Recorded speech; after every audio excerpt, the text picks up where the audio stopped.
Hey everybody, welcome to Performance Anxiety on the Pantheon Podcast Network. I'm your host Mark, and we are joined by author Robert Duncan. He's led a pretty rock and roll life. He saw the Beatles live, walked out of The Who on their first US tour, and played 22 with Mitch Ryder. One of his first writing assignments was interviewing Kiss on the same day Paul Stanley got his infamous rose tattoo. He became the first managing editor at Creem Magazine, working with the legendary Lester Bangs, and wrote the first ever unauthorized biography of Kiss. His amazing story of how he met his wife led to a honeymoon with Blue Oyster Cult. And he's also serenaded Sammy Hagar and Liza Minelli. Go buy his novel, Loudmouth. It's hard to put down. Follow him on the socials to get news about his new books and possible movie. Follow us at Performance ANX, subscribe, rate, and review, and buy us a coffee at ko-fi.com/performanceanxiety. Merch is available at performanceanx.threadless.com. Now let's dig into Robert Duncan on Performance Anxiety, part of the Pantheon Podcast Network.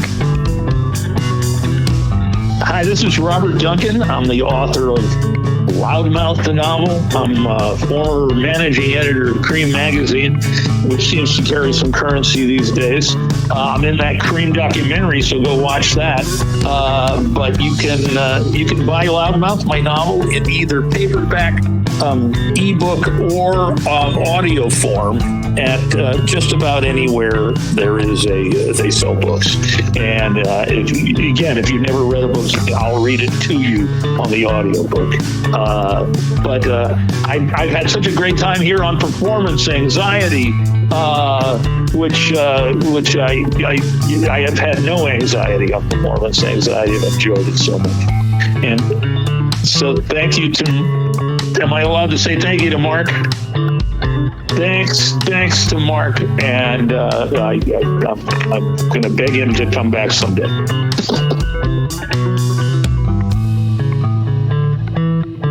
Well, I'm a big fan of Morgan Gear. Oh, me too. Yeah, he's so much. He's who gave me your name, and he's just fun, and he's a really nice guy. We did a backyard concert with him when he called me because we used to, at our office, we have a bar of all things, nice private bar, and we decided that, and we did a bunch of shows, and one of them we did a bunch of we had a bunch of the folks from Fluff and Gravy Records up in Portland, and Morgan was one of them, and so I got friendly, and then when he came that was like 3 or 4 years ago. And then he was coming out west, and he called me and said, "Hey, you still doing those concerts?" And I said, "No." I said, "But I've been thinking about doing a backyard concert." I said, "Would you be into that?"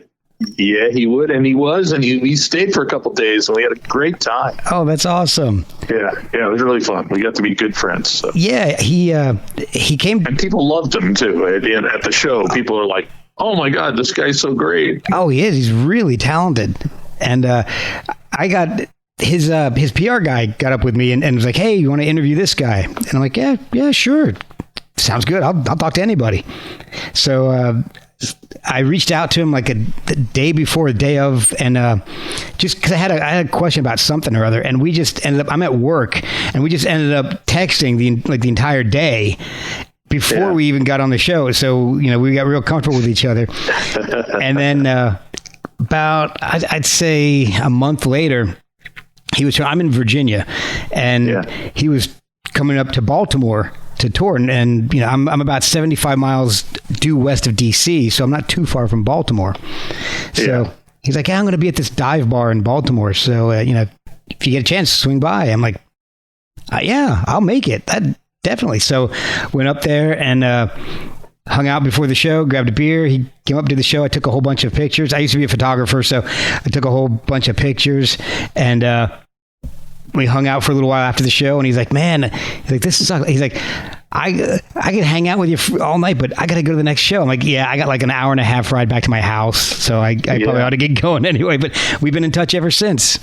Oh, that's good. Well, you're a loyal friend. That's good. But I loaned him an amplifier for his show out here, and he had he had to go back down to Santa Cruz for a show after our show, and then he came back up, and I think that's when he spent the night again with the family. Anyways, we had a great time, and we drank whiskey and beers and just kind of raised hell. That's awesome. Well, he's a great guy, and I got to thank him for getting this in motion, because I've really been enjoying reading the book. Oh, good. It's been really cool book. Well, I said before I got on, I said to my wife, I said, God damn it, I'm hungry. I said, so I thought, well, but there was nothing really to eat in that fridge. So I thought, well, I'll drink some fancy Oregon porter, which is just my favorite. Oh, I like porters. I don't have. Pardon me. No, help yourself. I was thinking about pouring myself a little of the Buffalo Trace White Dog. Oh, please do. You know what I was reading yesterday? I was reading about, Pappy Van Winkle, that bourbon. Yes. And when my son turned 21, which is a few years ago, we got him a bottle of 23-year-old Pappy. Oh, wow. And then, speaking of Morgan Gear, and my son doesn't really drink much, but he thought it was fun, and he's into that. And but and then he moved. He lives in Asheville now. He knows Morgan. Oh, cool. And in fact, he called me when he moved to Asheville. He says, "Oh, I met this really cool musician, and blah blah blah." And I said, "Well, what's his name?" He says, "You wouldn't know him. You didn't know him." And he says, I said, "No, just tell me his name." And he says, Morgan Gear. And I said, all right, well, just check your email. And I sent him a picture of me and Morgan together. Morgan with his Creem tattoo. I seen that photo. When Morgan came here my son left a bunch of that Pappy Van Winkle and moved to Asheville. And so when Morgan was here at late night after his show, we got into we finished off my son's Pappy Van Winkle. But I discovered that Buffalo Trace owns Pappy Van Winkle now and has for like 30 or so years. Really? There's a new book out about Pappy Van Winkle. In fact, I sent it to my son yesterday, and it's got a really good review. It sounded really good, and So Buffalo Trace, I didn't realize that. Wow, I didn't know that either. I love Buffalo Trace.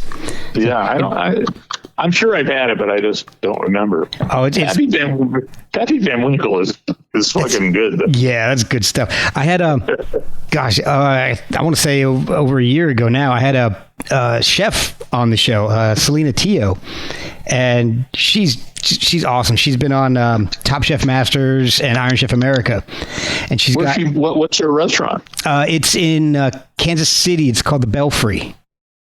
She used to own one called Julian right there. She's a James Beard Award winner. She's just amazing. Yeah. And that's cool.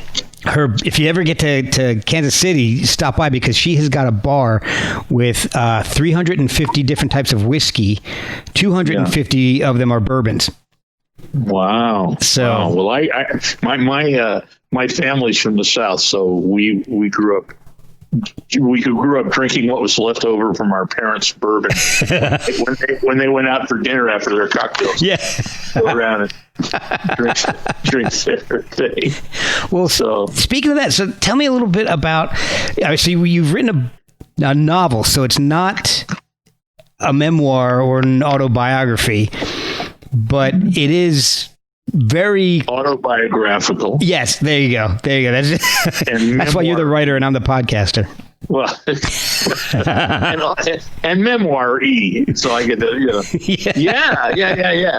And the first thing I get from everybody, including all the editors I tried to peddle it to, was like, why don't you just make this a memoir? Right. And I said, it's not a memoir.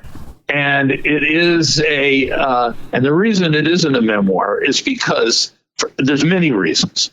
I mean, the number one reason is I wanted to kind of be able to go with the flow as I'm writing. I didn't want to have to be thinking, I didn't want to have to be looking over my shoulder at the facts. Right. If I'm on a roll here, and because, I think it's all about flow in writing as it is in music, as it is in whatever sports. Yeah. They tell me. But so that was the first thing, and but there's other factors like my memoir ain't so good for all those years of drink. I think there's a lot of drinking in the book, and that's pretty much factual. Yeah. And so my memoir, I used to call my friend who I'd been out with, and I'd say, "Yeah, what happened?" And say, "Oh shit, dude, you hear what you did." So I don't ordinarily drink beer at 5 o'clock. Well, these days I haven't, but so I mean, for those two reasons, and you know what, I also wanted to have the complete license to leave out the boring parts, So when at one point it had this strange genesis, the book, but at one point when I thought, okay, well, maybe I'm writing a memoir, so I was trying to write the facts, and it would be like, oh well, I moved from Minnesota to San Francisco, back to Detroit, back to here. And I thought, oh man, I'm boring myself with this. So I said, I gotta straighten this shit out. And it's stuff like, yeah, I mean, there's stuff that I moved locales, and then the not negligible factor was I wanted to give those who I slagged off, I wanted to have a fig leaf to say, well, it's a novel, it's not really you, including the really abrasive, obnoxious mother. My mother is still alive at 98. Oh wow. Well, I won't tell her anything about it. Well, she asked me, she says, "Have you finished the book yet?" "No, I haven't." And then she had a few of her friends, a couple of her friends said, "Hey, Robert's book is out," and she called me up about that. She's getting enough. She's pretty sharp, but she's getting enough off that I could say, I don't know what they're talking about, And she said, "Well, can I read it when you do it?" I said, "No." I said, "It's really nasty." She said, "Well, I've read nasty. I've read, French authors." And I said, "Well, different kind of nasty." Yeah. So I forbade her from reading it. So. Oh man. So can you imagine at my age, I got to worry about my fucking mother? Oh man. Did writing come before music, or was music the first love? Well, music, I was always doing both. Okay. I was always doing both. When I remember when I was a little kid, I had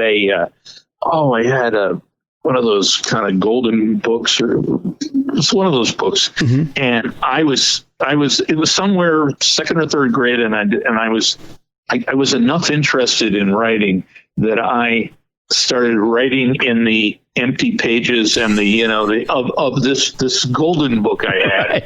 And I thought this will be my book. So I think back on that. I think, wow, I was 8 years old or something. So I was doing that, but I always loved music.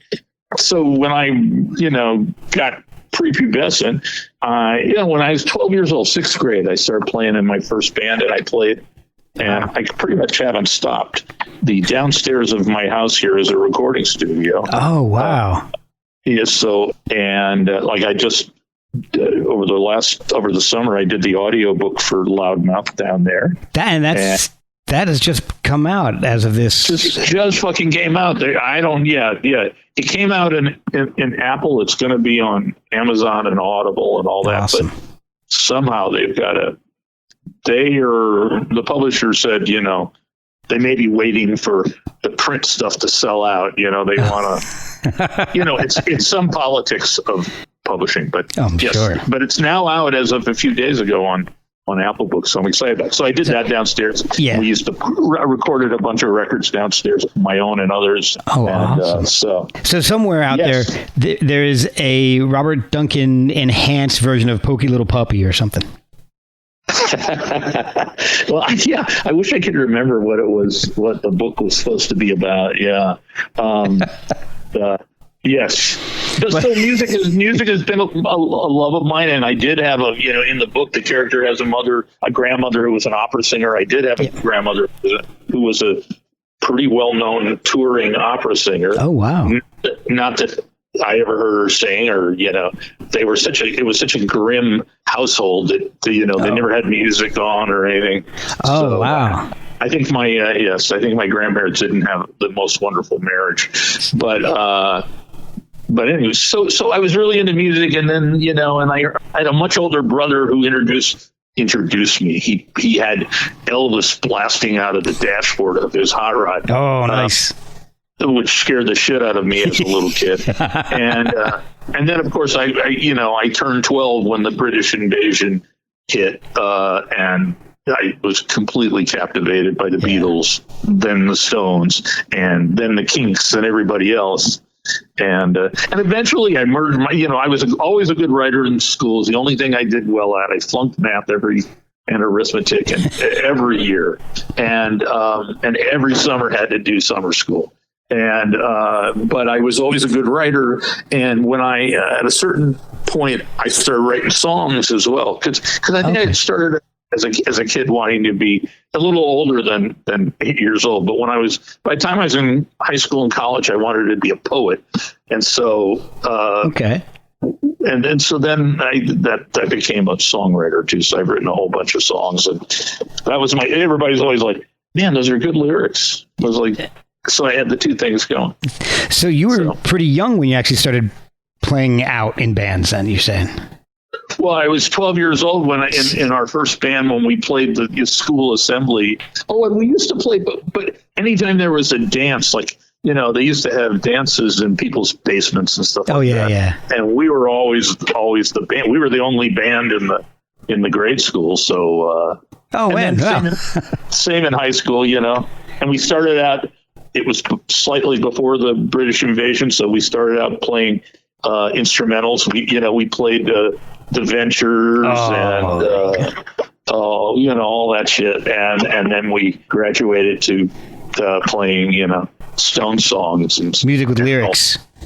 Yeah. And So I was early, and then when I went to I dropped out of college to play in bands, and similar to the character in Loudmouth.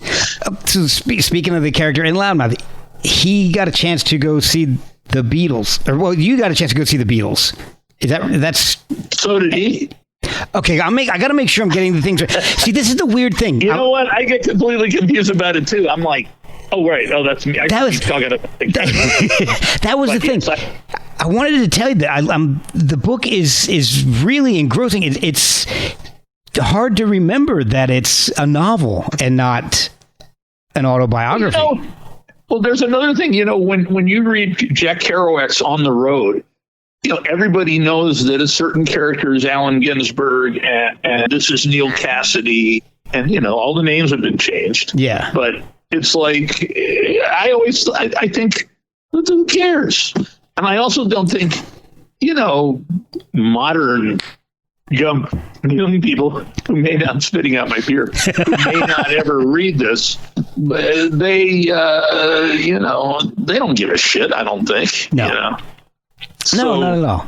So I think, well, who cares? So the editors all said it because they think it's much easier to market a memoir, because you can say, it's a true story. Well, I can see that, I guess. That's what they think, But I also, the publishing industry is so antiquated and to me out of it. I can't, so it seems to have not hurt the thing. So when did you see the Beatles, and how did you get in to see them? Oh, well, just like my guy in the book, I had a friend who was kind of my kid my age, he was always a lead guitarist in a band. He was a great guitar player, still is. And he was kind of I came from Minnesota to New York, and I was a real hick, and he introduced me to all this, really kind of hipster music. Okay. And talking, so we're 10, 10, we're in fourth grade, but this kid was really smart. And he was just really plugged in. His father was kind of he was Irish mafia, they call him in New York. Okay. And, but he was kind of so he knew everybody everywhere. And he got us tickets were sold out, and he got us seats in the press box at Shea Stadium in 1966. Wow. August of 1966.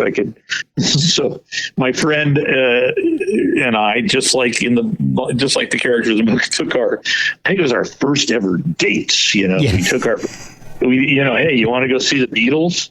And you think, at least you get a peck on the cheek or something. Yeah. But there was no, so we were sitting in the press box, and the interesting thing is we were the only ones in the press box because the press wasn't really overly interested in going to rock concerts. I mean, the Beatles had become a phenomenon, of course, by then. Yeah. But there was no real, rock press at that time. Right. So they weren't being covered at all, really. Yeah. So the press box was empty at Shea Stadium. Jeez. So that was really cool. I mean, the sonic experience was, it was hard to hear them. And I mean, you could hear, but it was, the screaming, it's insect screams of a million girls, young girls. So yeah, that was our, that's how I saw the Beatles. That's when I saw the Beatles. I mean, and it was like, they were the Godhead. So it was like, Yeah. And today, I say this in the book, it feels like, sometimes it feels like I say I saw the Beatles, and it's like somebody saying, I don't know, they saw, Sarah Bernhardt, or something. I realized to younger people, it just seems so ancient. Yeah. And the truth is, it is like 50 years ago. Yeah. But it was, it was just, what an experience, just doing it, and getting to worship the Godhead in person. Oh, yeah. And, and seeing bands that you idolize in person, there's nothing like it. And I know, I heard that you did get a chance to hang out with one of your heroes at one point, Mitch Ryder. Oh my God, Mitch Ryder. Yeah. Yeah. Mitch Ryder was really, he was Mitch Ryder and the Detroit Wheels. I don't know how savvy the audience is. I mean, I'm not saying they're dumb. I'm just saying they're younger. And maybe.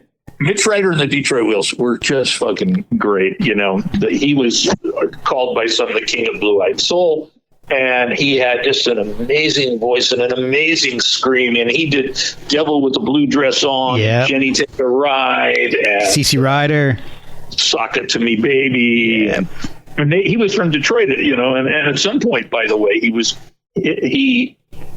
as the 70s, as he moved into the 70s, he was like 19 years old when he was a star. Wow. Yeah. So I went to see, it was maybe my first concert. I went to see him at the RKO 58th Street movie theater, and it was one of those old-fashioned package shows. Even to me in 1966 or whatever it was, 67, it was like, oh, this is kind of old school. Oh, wow. It was the kind of thing Alan Freed used to do, and they'd play the Brooklyn Fox and all this stuff. So this was a package show, and they would have 10 or 15 acts on it, and they would each play 20 minutes. Yeah. And they would do 3 shows a day.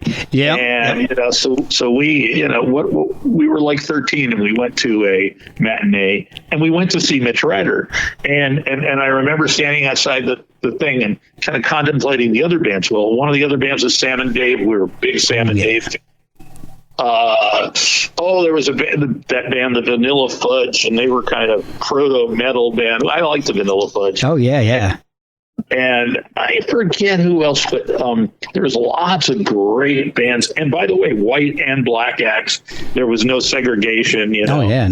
It was kind of like AM radio, which was the dominant force at the time. FM hadn't really happened, but I'm standing outside, and I'm with my couple little, our little macho prepubescent friends, and we're looking at the posters, the list of bands, and the pictures of the bands. And one of the bands had this guy. He had long blonde curly hair and these most beautiful blue eyes.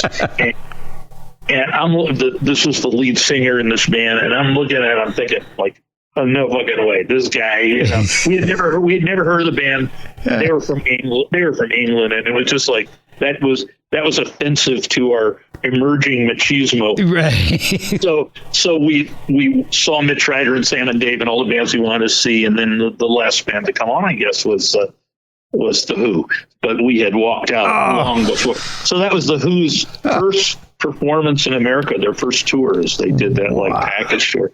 And now I subsequently became a huge Who fan. But we thought Roger Daltrey's kind of feminine appearance was just that was an affront to our little machismo. Right. So, but anyways, Mitch. So we saw him there, and then about it must be 10 years later or so. I had worked at Creem, and one of the guys I worked with at Creem, Eric Genheimer, he had gone on to play guitar with Mitch Ryder after working at Creem. Okay. And he called me up one day and said, "Hey, Mitch is coming to town." Called him. His real name is Billy LeVice. So he said, "Billy's coming to town." He says, and I told him you'd be a good person to show him around and have a good time. Mitch liked to party. Okay. So fucking, if I didn't get a call from Mitch Ryder, and it was like, oh shit, this is, so we went out so I said, yeah, let's do it. Let's go out. And we went out, and I don't even, I know we went to our bar, our kind of favorite bar that was a place we lived more than we did our apartment, Right. the Bells of Hell. And then we went other places, and I don't remember any of them because we got so drunk.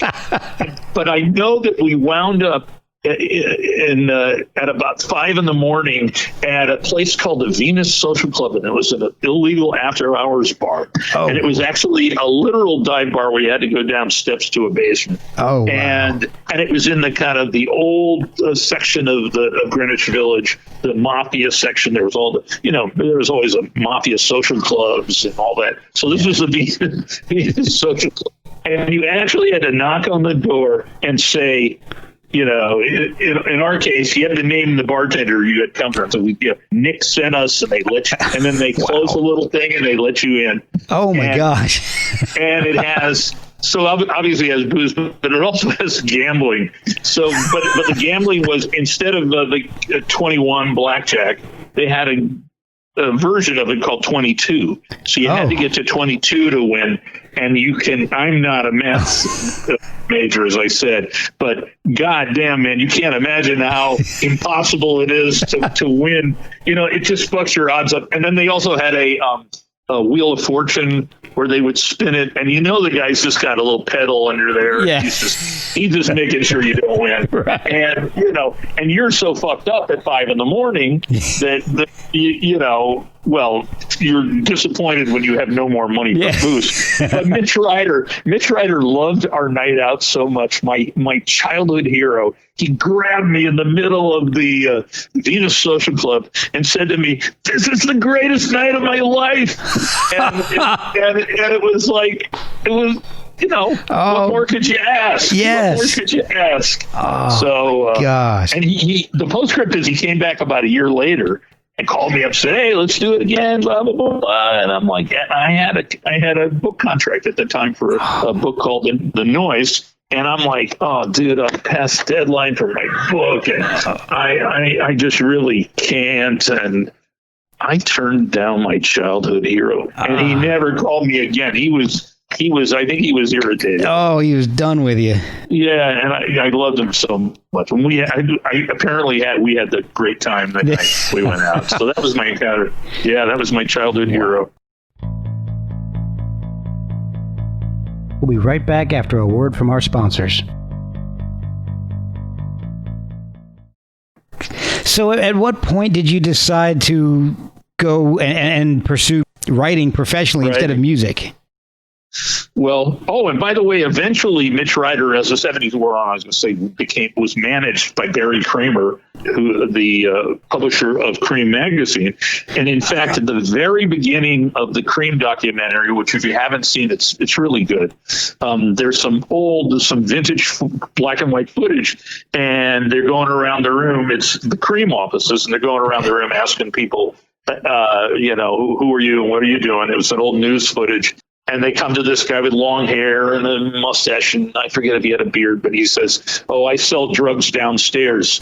And that was actually Mitch Ryder, because they rehearsed in the Creem building back in the day. Oh, so, man. Anyway, it's just a weird kind of continuous something or other. Yeah. How did I go from writing? Well, I know how I went from music to writing. So I love music, but it was like, and we had a band that was, we had a series of bands, and they kept getting better. And then, we were really, it felt like we were on the verge of something good happening.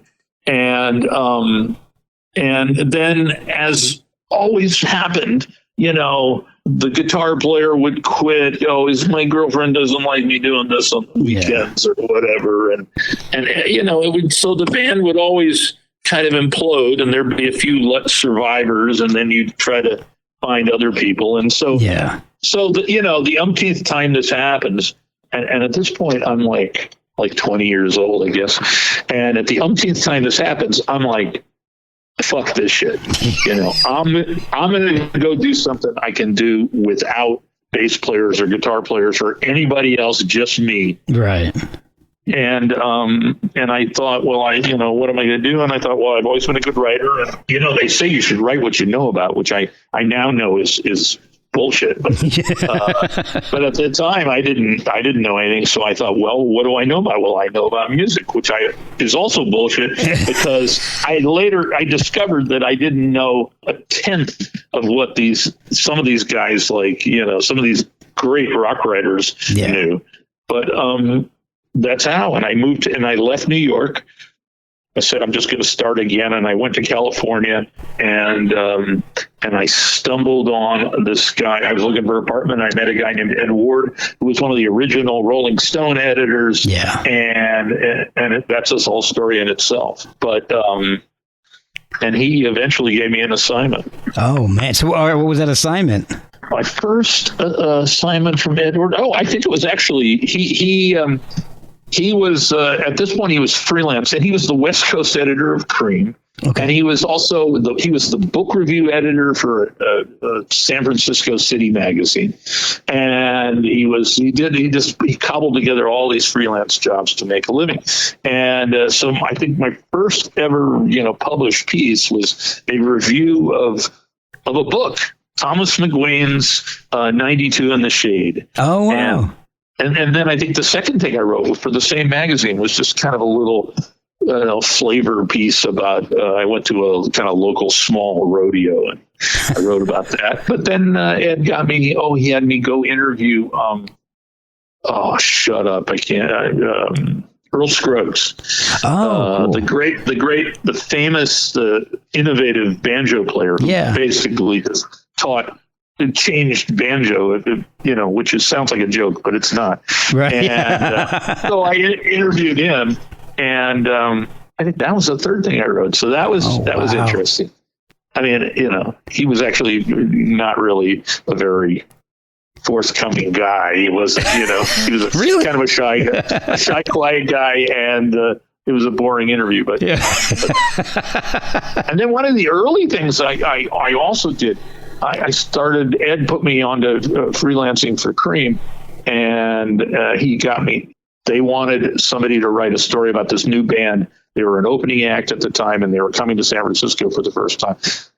Again, I moved all around the country, so at this point, I'm in San Francisco. So that didn't last long, but the first time. Now I've been here for more than 30 years, 36 years, I think. Wow. But anyways, he had me go do the story on this band Kiss. And so that was one of the first maybe kind of feature stories I had. Oh, and, wow. Yeah. But they were still an opening act at that time, you said. They were, but they had their Kiss sign, their light up Kiss sign, and they were, I don't know if they were doing pyro at the time, but they were still, Gene was puking up blood. And, they were pretty much doing their headliner act. And I, for the life of me, I can't remember who the headliner was, but it just jumped in my head. It might have been Foghat. Oh, wow. So Anyways, I went to interview them, and it was the day Paul Stanley had gotten his famous rose tattoo on his shoulder. And he came in, he was late for the interview, came in, he'd just gotten that. And they were nice enough, and I thought their show was awful. I thought it was like, what are these stupid songs and this kind of, all this showbiz shit. I was still stuck in the, my authenticity phase. Right. So it seemed inauthentic, but hey, people loved it. I was like 20. I was 21. I got the film. Is that when you started to write for Creem on a full-time basis after that? Well, I moved back to New York, and I was freelancing for a few places, including Creem. Yeah. And then a guy named John Morthland, who I'd also met through Ed Ward, called me up and said, would I want to? He was now the interim editor of Creem. Okay. And he called me up and said he was going to kind of put it back on the rails after it had become somewhat derailed following the departure of its signature editor, Dave Marsh, young Dave Marsh. And so Mortham needed some help. He called me up and said, you want to come and be copy boy at Creem? And I'm like, fuck yeah. I was sleeping on my friend's couch. Yeah. And I was broke. And I'm like, as long as it pays something, I'm coming. And I went out to Detroit in, just coldest, darkest January. And John Morthland and Lester Banks picked me up in Lester's red Camaro, his just dirty, falling apart red Camaro. And so I started working there on staff, and I started doing shit work, but then I started writing more and more, and then Morthland left, and then a couple other editors came and went because, Lester would more or less chase them away. They would say, this guy's unmanageable. And then, with all my, year and a half or something of experience, the publisher, Barry Kramer, said to me, gave me a ride home one day in his fancy Lincoln Continental, said, would you like to be editor of the magazine? And I'm like, maybe I'm 22 at this point. But I'm a genius, because this is what I said to him. I said, no, I don't think you should make me editor. I think we should give Lester the title of editor. I said, and then you make me, we'll create this new position, managing editor. And so Lester will have all the honor of being the editor, but he won't have to do anything but do what he does now, which is right. Okay.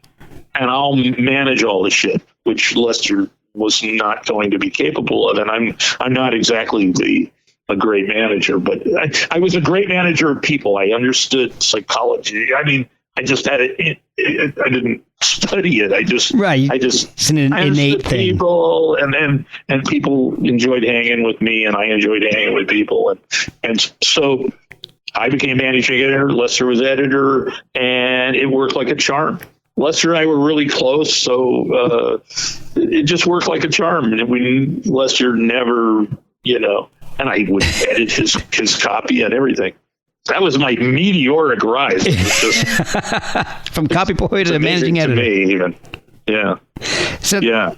Creem was always like the funnier, more sarcastic alternative to publications like Rolling Stone. Yeah. Was that the plan from the beginning of the magazine? Just to always be, a little more pointed? Well, it was certainly by the time I got there, so I got there in 75 or something. I started writing for him maybe 74. Okay. And the magazine had been around since 69 or 70. And it had the original, the guy who founded it wanted it to be like, almost like an academic musicological thing, really? with radical tendencies.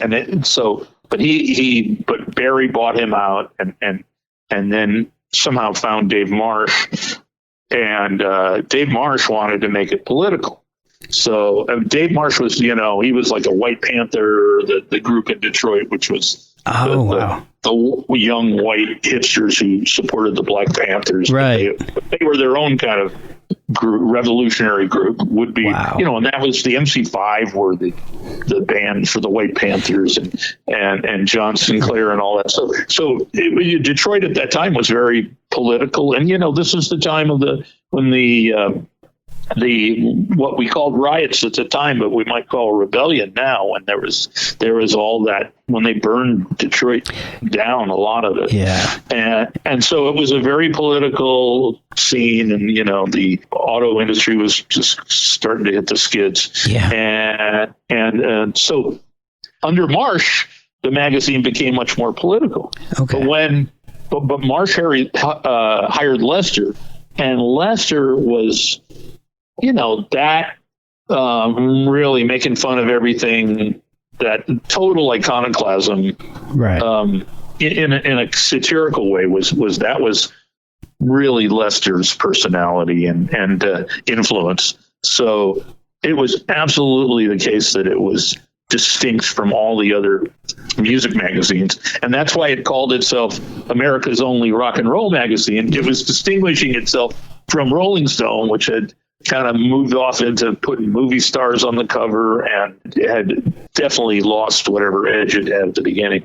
Oh yeah, so for sure. But there was no business plan that said, okay, we're going to make this the funny magazine. Okay. And, absolutely not. There was no plan for anything, and it was just, again, just chance that threw together certain personalities. I mean, there was Lester and Januszewski and people who liked to be, and me, and people who were just a little bit outrageous and funny and outspoken. And so yeah, no business plan. But kismet. Which is, I think, that the best businesses work best without business plans, and certainly creative businesses. It's like, exactly. Yeah. So it's hard to be creative when you're worried about metrics. Yeah. And, we were excited. We would get the circulation folks would come in and say, oh my God, I remember during the period when I was a managing editor, we really grew the circulation, but it was kind of grew it by, it was by being more and more outrageous. So you were only managing editor there for about a year? Probably, yeah. Wow. I was only there like a year and a half. Wow. And it's haunted me my whole life ever since. But yeah. And it apparently too. And me, yes. I was very excited to. I knew there was something really cool going on there, and I thought, boy, it's too bad for all this fun writing and these. I mean, there was stuff that just make you laugh your ass off, and a guy, I remember Rick Johnson. He was such a funny writer, and Lester, of course. Right. Yeah. And I thought, oh man, this is all going to disappear in the mists of time, and so I was really happy and excited when the documentary happened. Yeah. And I was happy to be part of it, and So at what point did you start writing books? I went back to New York from Detroit. I got in an argument where I was completely on the wrong side with the publisher, and we didn't duke it out or something. I didn't like, he was, imagine this, he was withholding my paychecks because I disappeared for like 4 days. And he was like, no, fuck that. I'm going to hold your paycheck this week. Right. You disappeared for 4 days. And what I had done, I had a girlfend in New York. I had run back to New York. But I was indignant. How dare you, and, imagine. It was just, what an asshole, man. And Kramer was an asshole too, but I really think it was me in this case. And so I just said, all right, well, fuck it. And that night I packed up my car that I had bought for $65, much as Thomas, my character in Loudmouth, does. Yeah. And I drove back to New York, and the car just died in front of my girlfriend's house. and that was fine. And of course, she had called me and said, "Oh yeah, something's happening."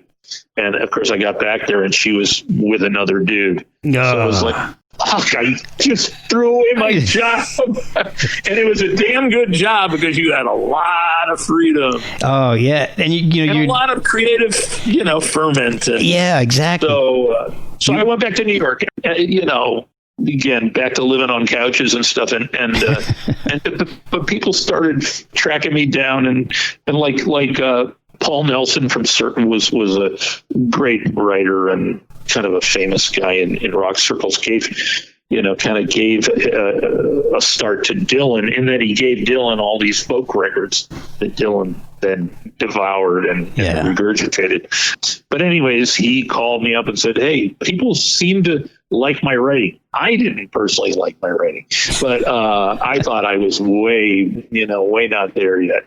But one day, so I was had a freelance writing career. I was actually offered the editorship of Circus at one point, turned it down, thought, no, fuck it, I'm going to be a big shot. Right. And one day I'm at a press party for Ozzy Osbourne, and I don't know, it was a solo record or Black Sabbath record. It was like 76, 77, I think. Okay. And Ozzy was like kind of on a chair in a dark corner of this ballroom and just completely nodded out, Yeah. Oh, yeah. And I said to the publicist, I said, I kind of like to meet Ozzy. And so she took me over there, and she had to like Ozzy. Oh, God. So anyways, you always went to press parties because there's no money in writing about rock and roll. Right. There wasn't then, there isn't now, I'm sure. Is there rock and roll anymore? I don't know. But that's another podcast. So you go to press parties because you would get free food and, more importantly, free booze. Oh, and so I'm on the buffet line to get my free food, and the guy behind me is this guy Richard Robinson, who was married to Lisa Robinson. They were both wrote for Creem, but he was a really interesting guy. And one of the interesting things he did was produce Lou Reed's first solo album, just before the Walk on the Wild Side album. And but he said to me, "Hey, somebody I know, an editor I know, is looking for somebody to write an unauthorized biography of Kiss." Okay. And I had been writing all these articles about Kiss, both to make money and to goof on Kiss. And so I would do this shit where I would write negative article one week and in this publication, and a positive article in another publication the next week, and just kind of go on like that. Okay. And all this stuff was always kind of, in either case, it was way over exaggerated. I was having fun in it, but he knew that I'd been doing all these articles, so he gave me this guy's number, and I quickly signed a book deal for this Kiss book, which wasn't my dream book. I thought I was going to become a famous novelist, right? And but that Kiss book wound up, we were really pathetically broken. The Kiss book wound up keeping us going for about 3 years. It sold hundreds of thousands of copies all around, several in Japan and America. Oh wow. So and then you've written other books. Well, then I wanted to get, I was kind of embarrassed by the Kiss book. Oh, really? Okay. I was so excited when this guy, the reviewer in the Austin American Statesman, said, "Hey, this book is all tongue in cheek. It's really funny too." It was like, yes, dude. I was so happy somebody had figured it out. Somebody got it. So there was a few folks, but then I wanted to do my real book, and I was constantly sending out book proposals, and I got an agent through having the Kiss book, and I had this proposal. I didn't even understand what the book was about, but it was a nonfiction book, and it was kind of about the how rock and roll values and attitudes and even objects and products and all had been kind of subsumed into the mainstream, into the media, and into just really disparate things, like even when I had the Sikorsky Helicopter Company, Oh, so really? I had so my proposal was that I was going to interview, like, for instance, the guy at Sikorsky, and then, here's how that affected, how rock and roll affected it. So it was called The Noise, Notes from a Rock and Roll Era. And this one, my agent found this publisher. This was a really prestigious publisher, and called Tickner and Fields. They were owned by Houghton Mifflin. Okay. They were an old imprint that they had decided to revive as their prestige, like their, this might be too inside book, but like Knopf is to Random House. It was so. Okay. This guy who used to run the Yale University Press before he did this, he fucking loved my proposal. Oh, wow. And he had me in. He says, I think you're, and my sample chapters I'd written. And he says, I just think you're one of the most brilliant young writers I've met in my career, and blah, blah. And, wow. And again, I think I was 24 at this point. Oh, gosh. And they gave me a huge advance for the time. It would be a huge advance today. It was like $15,000. Which was, wow. You don't get that. You don't get that now. You didn't get that then. Right. But to me, that was money. That was a year's salary there. And they planned to put it out in hardcover and in paperback. Oh. And my head was so swollen by the time I left that office that it was, I was terrified. Holy shit! Now I got to live up to this. Yeah.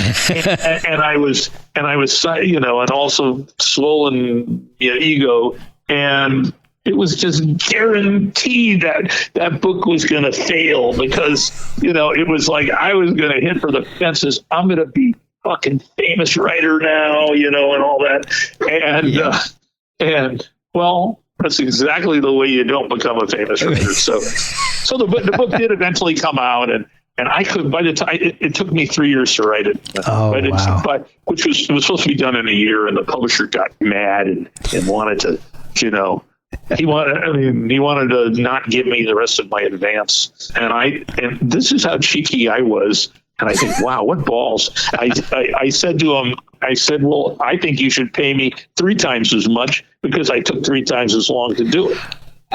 And so I ain't backing off. And so, they gave me the rest of the money. Wow. But it was really, that was really a painful experience. But that was kind of my serious book. It's better. At the time, I thought, oh my God, I don't even know what this book's about. But there's still people out there who like that book, and it gets quoted places. And I think it's probably better than I think, but I can't bring myself to read it ever. Oh, really? And then I wrote a quickie, a book about dead rock stars, and I called it either Dead Rock Stars or Rock and Roll Book of the Dead. And it was just profiles of stars who died. Okay. And, but written in kind of an irreverent manner. And then when I gave it to the publisher, they decided they wanted to change the title to the title of a Billy Joel song. And I said, you are not fucking putting out I don't want my name on a book that has a Billy, so they call it Only the Good Die Young, and my name is on it. But, I did it for money, and, But I think you did at least get the subtitle there, right? Yes, I did. Yeah. It does say, but it was like, no, not a Billy Joel song, just anything, but I'm not really. He's not even dead. Yeah, exactly. I mean, come on. That was, and then I did a few other weird things. I did some ghostwriting and stuff like that. So that's how I got into books. But I hadn't written a book in more than 30 years until I wrote this one. How long at what point did you start writing this? Did it take as long or longer than The Noise? Oh shit! It took because I was writing it. I didn't have an editor coming to my door to collect the manuscript like I did with The Noise. Right. He called me up and said, I'm coming down there and I'm going I want the manuscript. He says, wow. Just give me what you got. Fortunately, I'd written so much that I had an incredible manuscript. But no, this thing, because I didn't have that guy, I was just writing it on my own. Mm-hmm. It took like probably 6 years to write it. And I wrote way more than you see. Obviously, I must have written twice as much or more.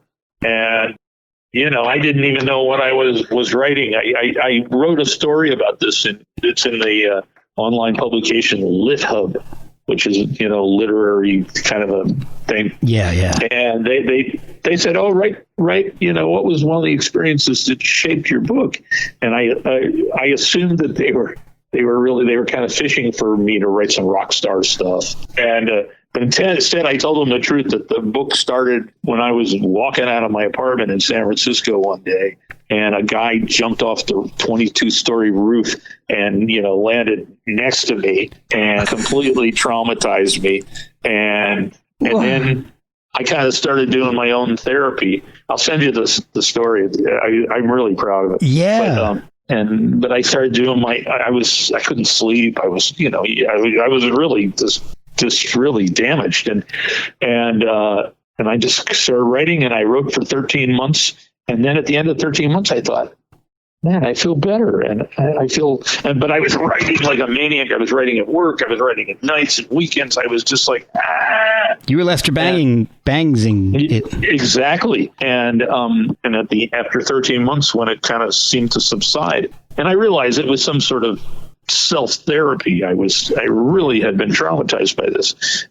The idea of talking about the way I'm talking about it now, or writing about it, just was out of the question after it happened. I couldn't talk to my wife about it. It was just like, so that's where the book started. And at some point I thought, wait a second, what is all this stuff? If I took out this chapter, and I didn't know that they were chapters. If I took out this story, would this be a book? Could this be a book with some kind of arc? Right. And so that's where it started. So it started with that, and then I spent 5 years rewriting it. Oh, wow. Well, you just mentioned your wife, who is a fantastic photographer and artist. Yeah. And the book came out. Ronnie Hoffman. Yes. Yeah, Ronnie Hoffman. The immortal Ronnie Hoffman.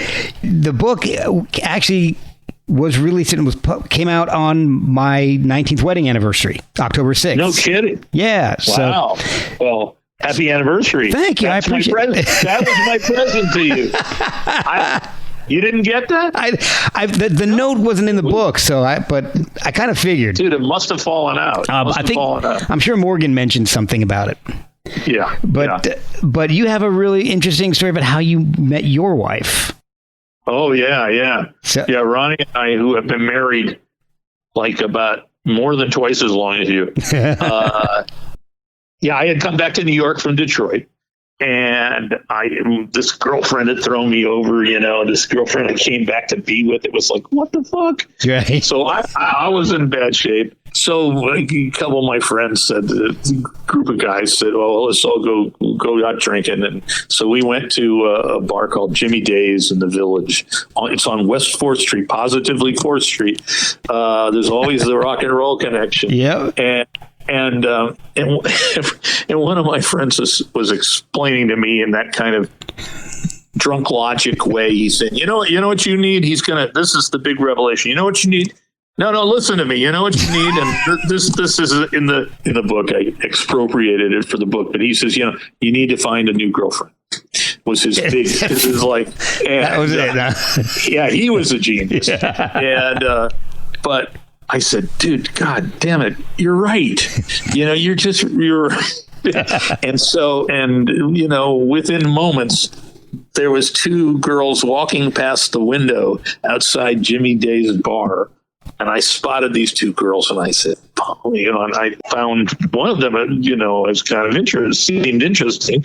And so I ran out the door of Jimmy Day's, and I grabbed this girl's arm. Now, as it says in the book, it was a relatively chaste and polite grab, but it was a grab nonetheless.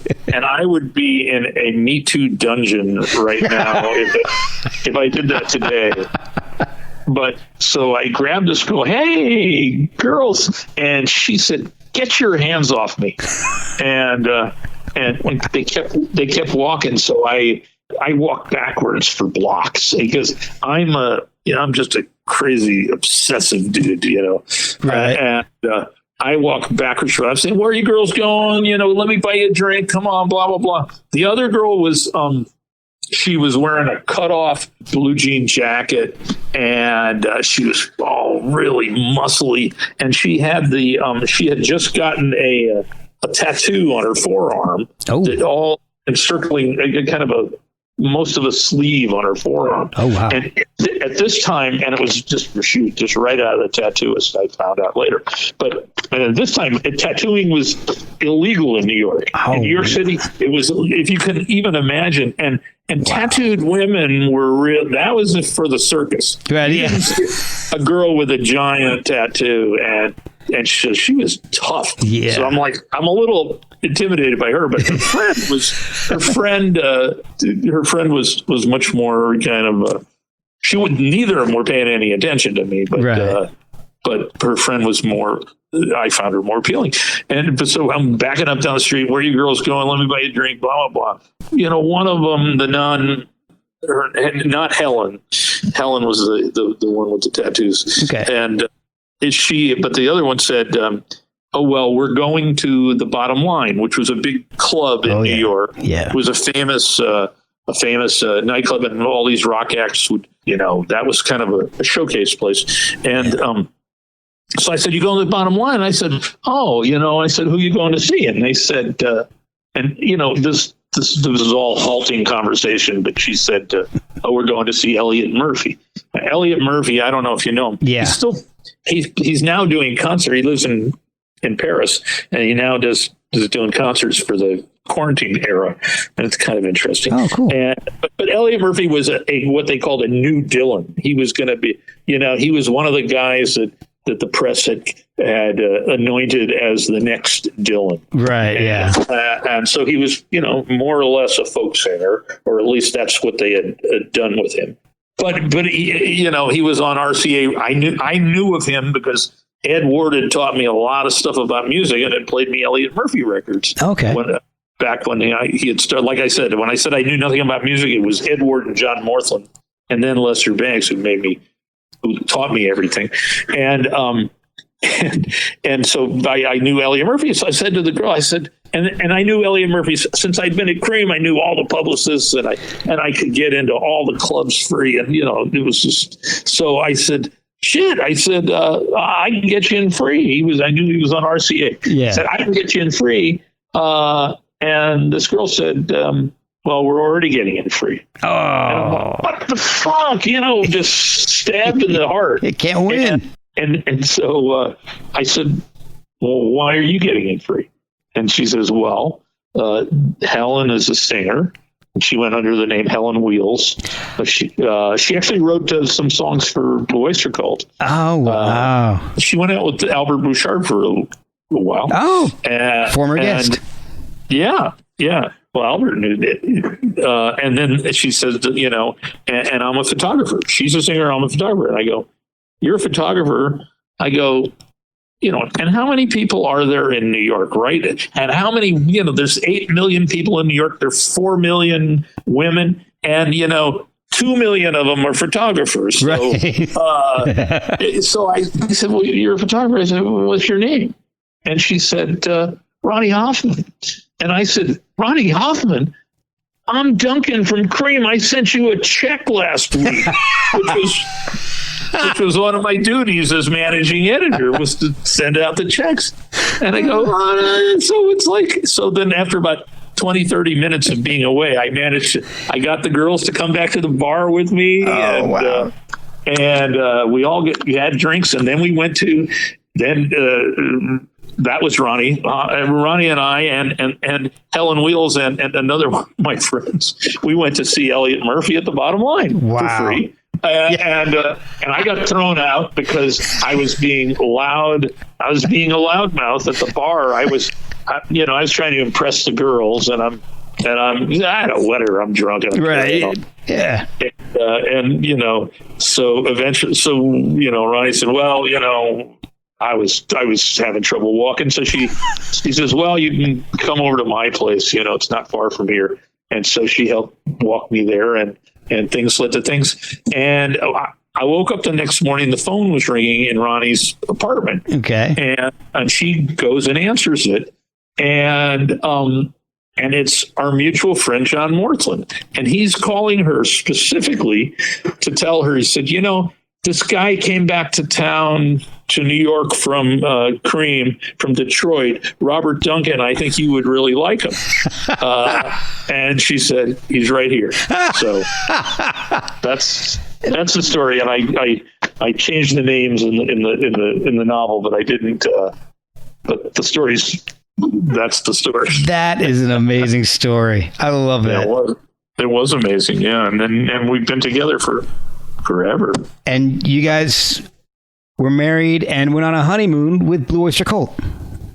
Yeah, we got married about 9 months later, and then we were. Anyways, I had an appendicitis. Whatever. We didn't have any money for a honeymoon, but a year later, Ronnie and her old boyfriend before me, Richard Meltzer, had wrote lyrics for Blue Oyster Cult, as did Sandy Pearlman. Yeah. Of course, Buck Dharma wrote lyrics. But Ronnie and her old boyfriend had lived in the Blue Oyster Cult house out in Long Island when they were still Soft White Underbelly, and even the Stalk Forest group, which preceded that. I think. Yep. And so she knew them all, and I had gotten to know them because I had liked them and I had written about them for Creem, so I had gotten to be friendly with them. Okay. And so some of them were at our wedding. In fact. Wow. Some of the Blue Oyster Cult and Dictators and Lester and. One of Tish and Snooki, and it was kind of a cool. It was a cool thing, and but the after we got a year later, after I got over my appendicitis and all this, Sandy Pearlman, who was their manager, Ronnie was designing a book, a song book for the Blue Oyster Cult, and they said, Sandy said, why don't you come to Europe? We'll pick it up. They were going on tour in Europe, so.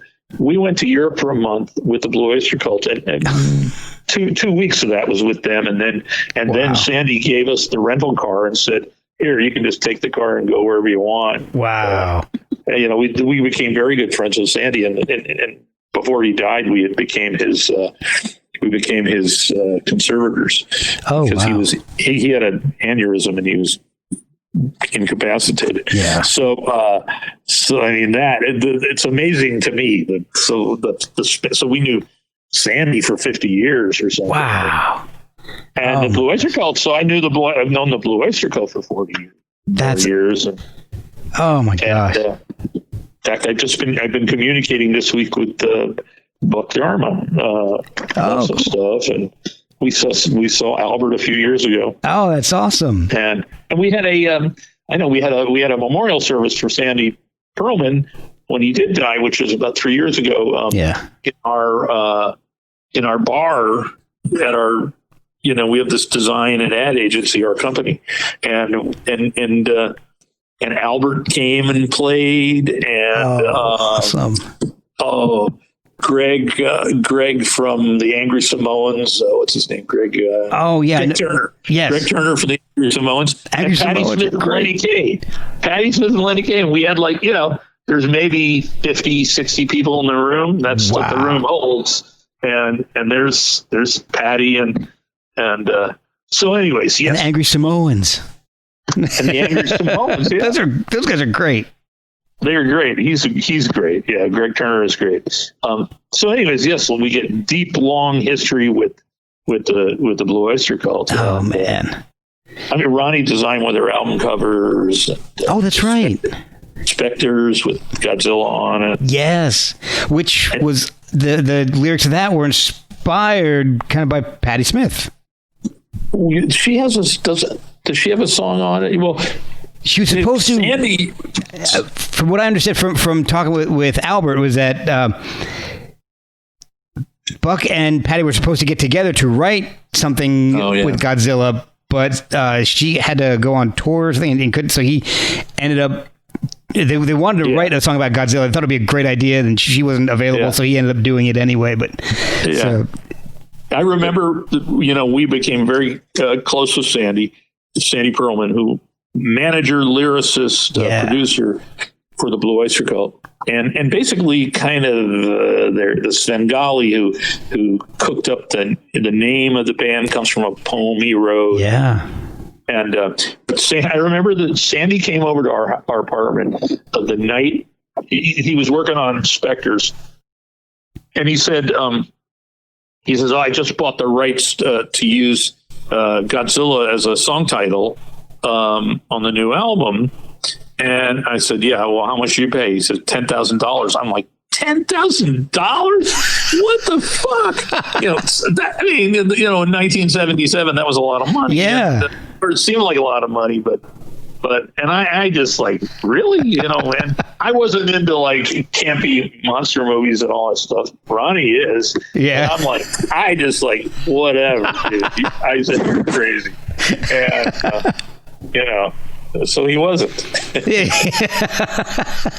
So, all right, I did read on your company's websites that you've flown on a private jet with Keith Richards. You have jammed with Blue Oyster Cult. Oh, yeah, I forget about that. And I reminded Albert of that one day. Albert was living out in like Connecticut or something. I think it was Albert's house. Well, Albert was married, living out in Connecticut. He had a kid, his wife Karen, who was really sweet. And we went for a barbecue. We were invited for a barbecue, and it was like the band and us, and there wasn't really anybody else. And so they started. Albert had a studio in his garage.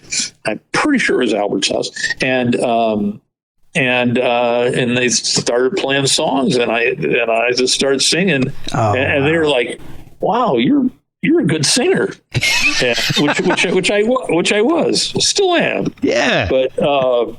But yeah. So yeah. And you also serenaded Sammy Hagar and Liza Minelli at different times, but yes, I did. Yes, I did. How did that come about? Well, Sammy Hagar came about because we at our agency, which we do design work and we do advertising work, and we've been around 30 years. Wow. And in San Francisco, and at one point we were doing some radio ads for Sammy Hagar's tequila. Oh yeah. And so Sammy came, and one of my partners had written the spot, and it had singing in it. It had a jingle, or it was probably a comic jingle, because my partner makes fun of everything too. So but he went on vacation, and Sammy wanted to come over and hear the new spot, so I had to sing the new radio spot to Sammy a cappella in our conference room. Oh, so my gosh. That was Sammy and Liza Minelli. I mean, is that the infamous Liza Minelli Farrah Fawcett story? Well, that's not that story. Oh, okay. But it is. It's the same era and participants. But, oh boy! But Liza, I never let rock stars or anybody. Maybe because I was arrogant or something. I would never let them. I would never kiss ass. So I got that feeling. Yeah. So my one of my childhood friends married Liza Minelli, and at the time in New York, that was a big fucking deal. Oh yeah! And so you could do shit like, which we did one night, among many other wild things. She could call up a supper club where they had a piano and say, "Hey, can we take over the place after hours?" Wow! And so we would go in there, and I remember getting up and singing. Yeah, so I said, "Oh, let me get up on the stage," and I sang "New York, New York," and which was her signature song. Yeah. So she didn't like that. No, she didn't. And she doesn't have a sense of humor.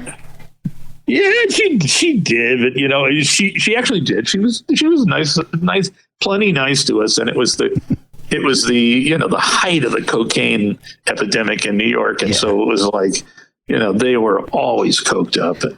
We couldn't afford cocaine, but when we go to their house, there was a big fishbowl of it on the bar. So there was lots of that, Oh yeah, you want me to tell you the Farrah Fawcett story? Yeah. I'm familiar with timing it. Is I've got no time limit at all. So, well, the Farrah Fawcett story is that when my friend who married Liza turned 30, was about to turn 30. He asked to. He was a guy who came from modest circumstance. You know, he was a scholarship boy at school and all this stuff. Yeah. So, but so this was his entry into the big time. And he has said to her, can she give him a 30th birthday party where she invites all her friends from Hollywood?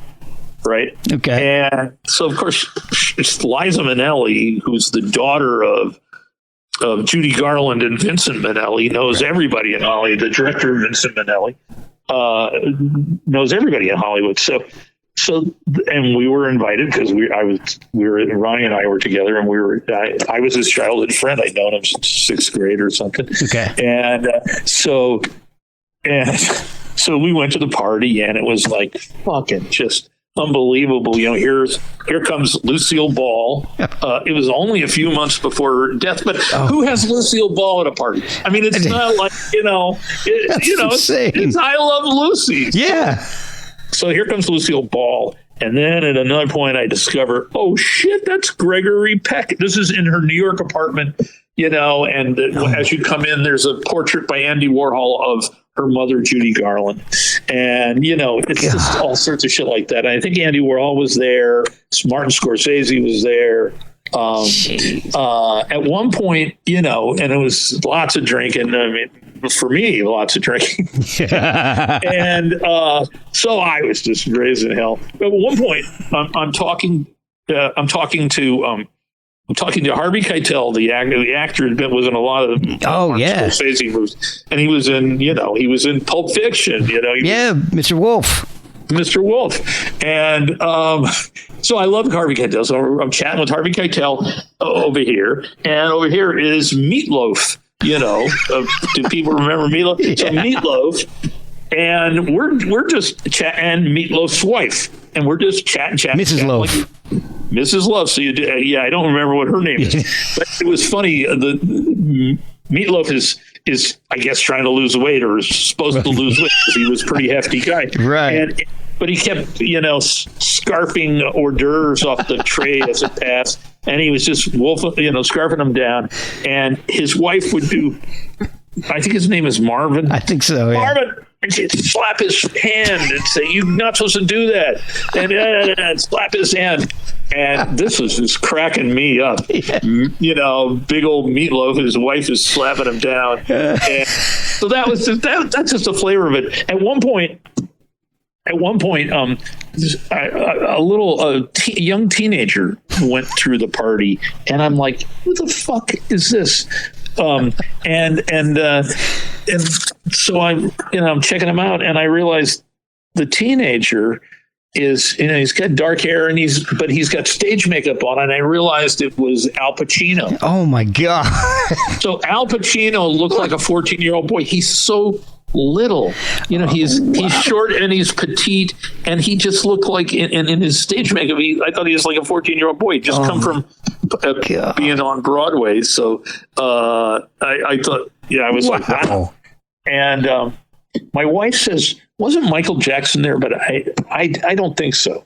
But he might have been. There was just, I can't remember everybody who was there. Right. But at one point, I'm standing there talking to Meatloaf and Harvey Keitel, and I hear a knock. We're near the door, and I hear knocking at the door. Nobody's going to answer it. So, I'm going to go answer the door at Liza Minnelli's house. Why not? And so I answered the door, and I had written this Kiss book, and I'd written all these crazy articles about Kiss. And who's there but Gene Simmons?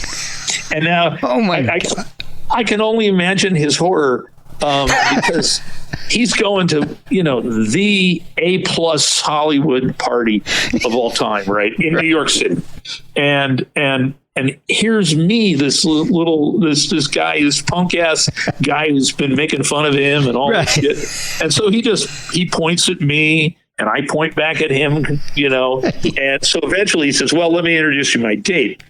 And his date, he didn't need to introduce his date because his date looked exactly like who she was with her giant smile and big hair. And it was Diana Ross. Oh, my God. He was dating Diana Ross at the time. Jeez. So I let them in and the party went on.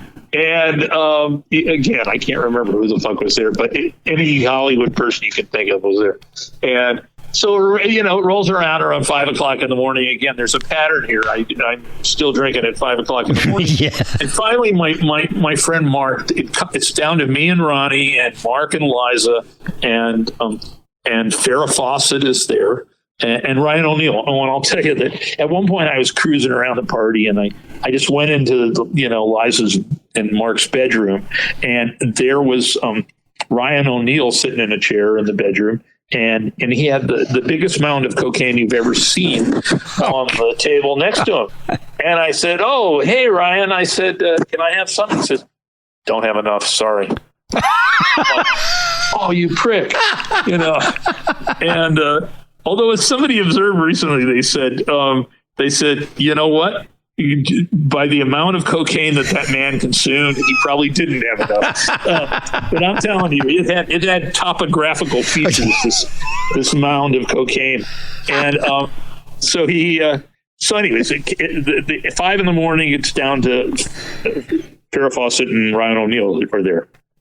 And so Mark is bugging me to leave. And so finally, it takes a long time to get me to leave. And so finally, I'm like, all right, fuck it, I'll leave.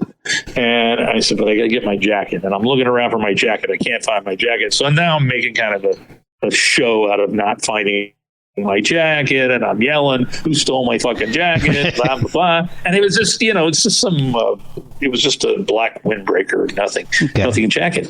And then Farrah Fawcett comes out of the bathroom. And she says, holds up, looking for the camera. She holds up and says, "Is this your jacket?" And it was. And I'm like, "Oh, fuck, Farrah, yeah, you guys found my jacket."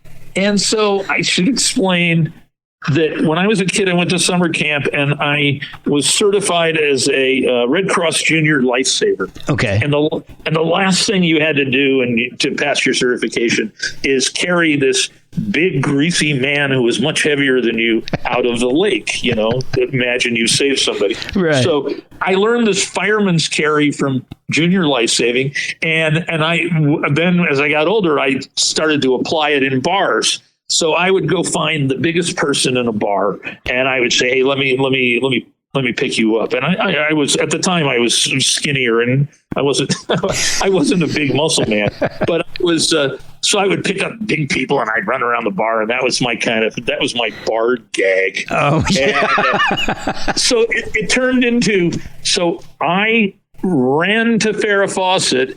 And I grabbed her and threw her up on my back. This is to express my gratitude for finding my jacket. Yes. And I ran around the apartment, and I'm jumping and screaming, and I'm playing it up as much as I can. Right.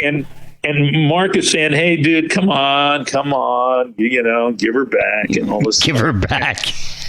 So, but what do you think that's going to stop me? No, and Ryan is saying to Mark, like coked up Ryan is saying, no man, don't rattle him. Don't rattle him like I'm like actually nuts. Yeah. And I'm going to jump out the window with her or something. Oh, so I'm running around. So then now I'm just further emboldened and inflamed. And I grabbed Liza and I put Liza up on my shoulder. On my back, and I got each of them. Farrah Fawcett, who was like the poster girl she was huge at that time. Yeah, and she weighed about 70 pounds. Yeah. And she had her little brown leather micro skirt on, and so I got Liza up on the shoulder and Farrah on that one. I think it's actually the shoulders I had them on, and I ran around the place with jumping over furniture and their marble floors. Okay. and just kept going and I always do things too long, including tell this story, I'm sure, but I finally came back and I is when they stopped asking me to, I finally came back and put the ladies down, and then I took my jacket and I And I left, you know. Yeah.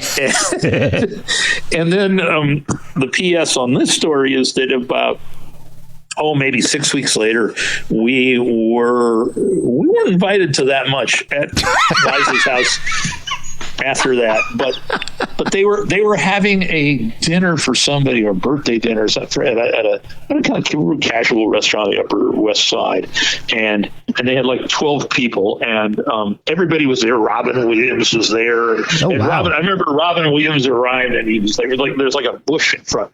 And he did like a whole shtick about coming out of the bush and this. So he was more there. cocaine stories there. Yeah, no doubt. And so the only two seats, Ryan and Farrah were invited, but the only two seats were, at this point, everybody's there. The seats were opposite me and Ronnie. And so Farrah Fawcett wound up having to sit opposite me. And when she sat down, I said, "Oh, hey, Farrah, remember me?" And she's like, "Yes." And then nothing. So that's the postscript on that. Anyways, that's you know, that's a great story. Farrah Fawcett. That is a great story. Yeah, it's really true. And you know, and I have a witness for the parts that my wife was there. Yeah. Although I'm not sure we were married, but anyways, it was. Oh, it was man. fun. We had lots of weird adventures with Mark and Liza. Oh, man. And fish bowls of cocaine. Well, that's how most good stories need to start. Yeah. I mean, I've kept you quite a while, man. I really thank you so much. I kept you. Oh, no, I enjoy it. I'm having a blast listening to the stories. And where can people find the book? The book is Loudmouth by me. Robert Duncan is most bookstores will have it. It's online at bookshop.org, which is the indie thing, and it's at Big Bad Amazon, and it's at Barnes and Noble, and it's online. It's in bookstores. It's everywhere, and now and there's a Kindle edition, and there's a paperback edition, and now there's an audiobook read by me, recorded in my studio, and that's awesome. It's pretty good too. Well, you got a great voice. With little music interludes by my brother's a musician, so I got him to do the little between chapters thing, and it's kind of fun. Yeah, so and that's available on Apple Books right now. It's supposed to be available on Amazon, but we don't know why they're so slow on putting up the audiobook. So yes, it's available everywhere. And you can come, and the links to see it are on. I have a website called DuncanWrites.com, WRITES, and it has the links to buy the book everywhere. Awesome. And it also has more bullshit about me and by me. So, and has links pictures of some of this stuff. And has links to your social media. I believe, right? It does. Yeah. So they can people can follow you, see what you're up to. Please do. Is there active? Anything else coming down the pike now? Any new books in the works? I got a couple of books I've been working on, but they're way different. I got another novel and another nonfiction thing, way different, but cool. They're a ways away. So, and I got approached to make a movie of Loudmouth. So, awesome. I'm sitting there one night minding my own business, and an email comes in and says, "Hey, I want to do a movie of your thing," and he's a screenwriter on the site. I thought, well, this is going to be some bullshit thing, and I look him up. He's like a real deal screenwriter, and wow. So there's lots of things can happen in Hollywood. As my friend who's a screenwriter down there says, it goes very, very slow, but it was like, I'm like, really? You want to make a movie of my book? And so we had a whole long thing where he explained to me what he wanted to do. And wow. That was kind of cool. That's awesome. That is really cool. So that was kind of cool. A fairly accurate interpretation of your story, your life, is now possibly going to be a movie. The guy's working on a script, he says. Awesome. So that is awesome. Yeah. And actually, he told me he wants to take a certain chunk out of the book, and it includes Ronnie, and he says, so he wants to. We'll both be in it. Oh, nice. That's awesome. Well, man. Yeah. I would love to invite you back on. Maybe we can get you and Morgan on at the same time. We can do anytime. Awesome. Maybe we could do something. I'll tell you what I do. Cage match. Me and Morgan. There you go. Virtual cage match. Oh, that would be brilliant. I'll be the Mills Lane. Yeah, exactly. Well, and I will let you go. Thank you so much. It's been a blast. All right. Thank you, Mark. We'll talk. Anytime. Give me a holler.